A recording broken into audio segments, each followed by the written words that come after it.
Era noite no Vale de Luangwa, na Zâmbia.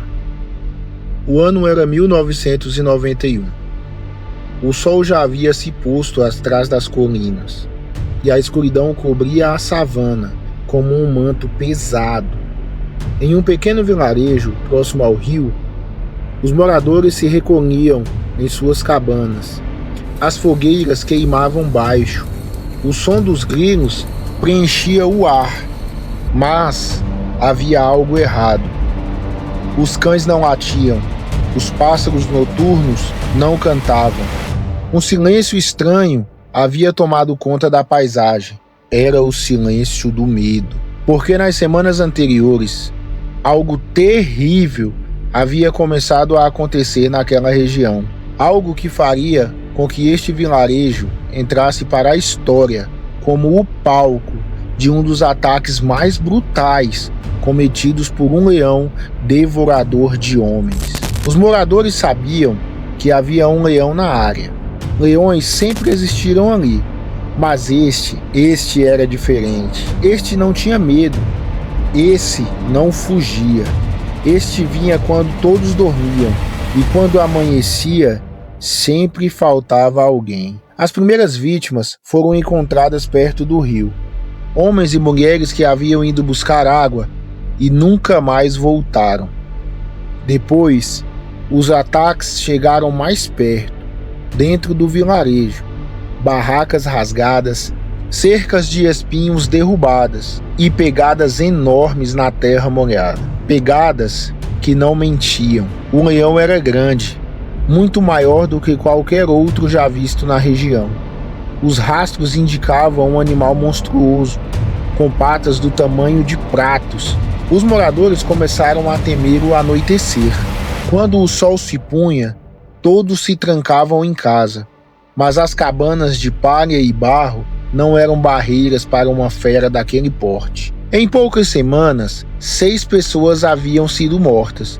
Os corpos não estavam apenas mortos, estavam dilacerados. A força do animal era tão absurda que ele arrastava as vítimas por centenas de metros, como se fosse um boneco de pano.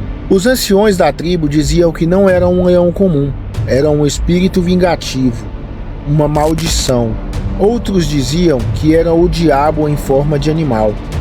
Mas a verdade, como a ciência descobriria mais tarde, era muito mais cruel do que qualquer lenda. A notícia dos ataques se espalhou e logo chegou ao ouvido dos caçadores profissionais, homens que ganhavam a vida rastreando e abatendo animais perigosos que ameaçavam comunidades. 2 deles, em particular, aceitaram o desafio. Seus nomes eram Wayne Husek e Charles Bilkes. Eram caçadores experientes, já haviam enfrentado leopardos, búfalos e elefantes. Sabiam que um leão devorador de homens não era como qualquer outro felino. Era um animal que perdeu o medo. E um leão sem medo é talvez a coisa mais perigosa que um homem pode enfrentar. Eles chegaram ao vilarejo armados com rifles de grosso calibre e anos de experiência. Mas nada os preparou para o que encontraram. As marcas deixadas pelos leões eram aterrorizantes. As cercas de espinhos que protegiam o vilarejo haviam sido abertas como se fossem papel. As pegadas eram enormes, muito maiores que as de um leão comum. Husek e Bilkes mediram os rastros e ficaram em silêncio. Eles estavam caçando algo que desafiava o tamanho normal.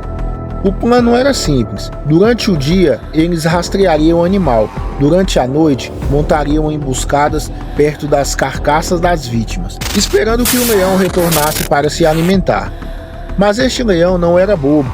Ele não voltava para suas mortes. Ele matava, arrastava e desaparecia, como se soubesse que estava sendo caçado. Os dias se transformaram em semanas. Os caçadores vigiavam noites inteiras, olhos arregalados, rifles prontos, mas o leão vinha quando eles não estavam. Atacava no lado oposto do vilarejo, matava e sumia na escuridão como um fantasma. A tensão aumentava.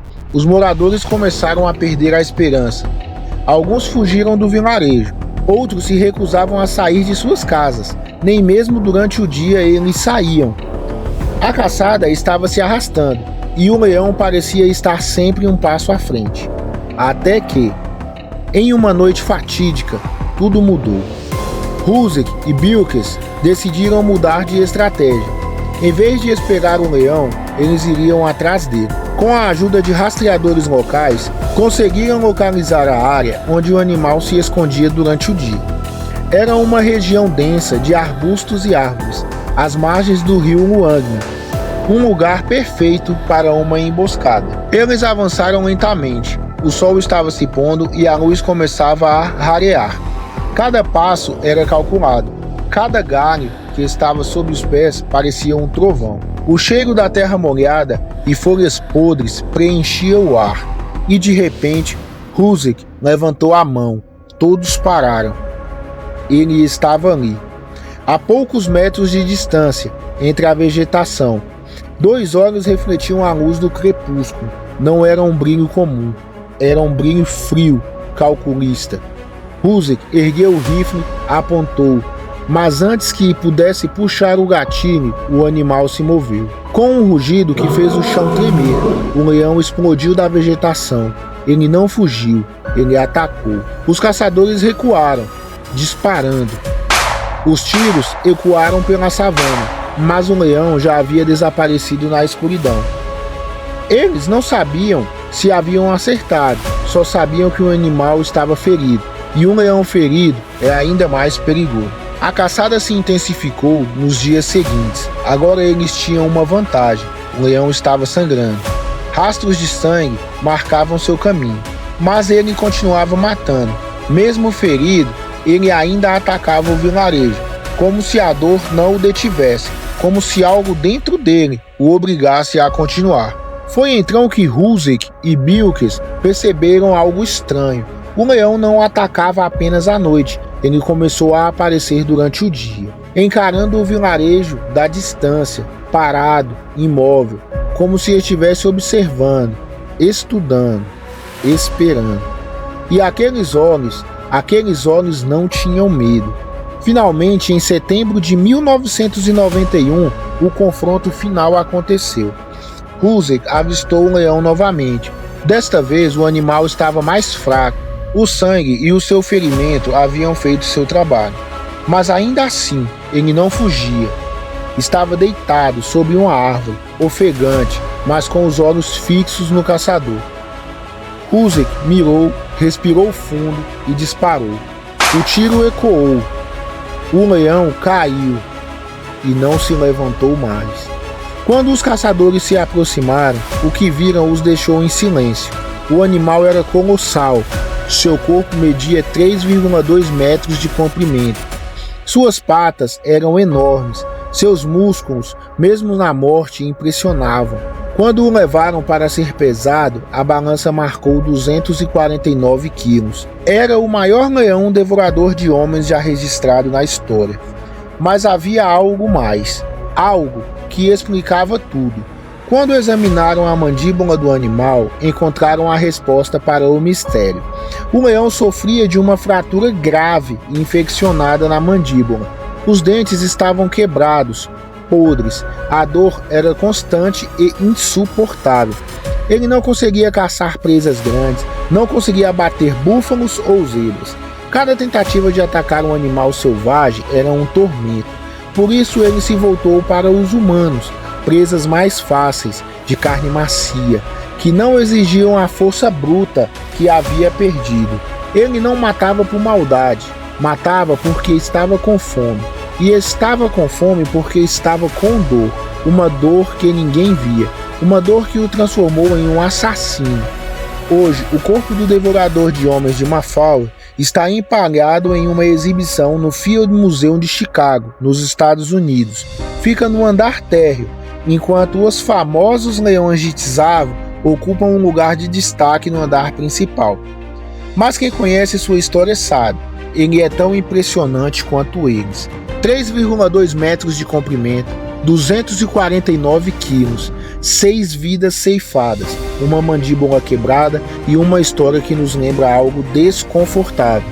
Muitas vezes os monstros não nascem em monstros, eles são feitos pela dor, pela necessidade, pela crueldade de uma natureza que não perdoa a fraqueza. O Vale de Luangna ainda existe, os leões ainda rondam suas margens e os moradores ainda contam a história da fera que veio da escuridão. E se você um dia visitar o Field Museum em Chicago, pare diante daquele diorama, olhe nos olhos empalhados do devorador de Mafal e tente não sentir um calafrio, porque mesmo morto, mesmo empalhado, mesmo atrás de um vidro, aquele leão ainda parece estar observando, estudando, esperando. Se você chegou até aqui, não se esquece de curtir e compartilhar esse vídeo para receber mais conteúdos como este. Obrigado.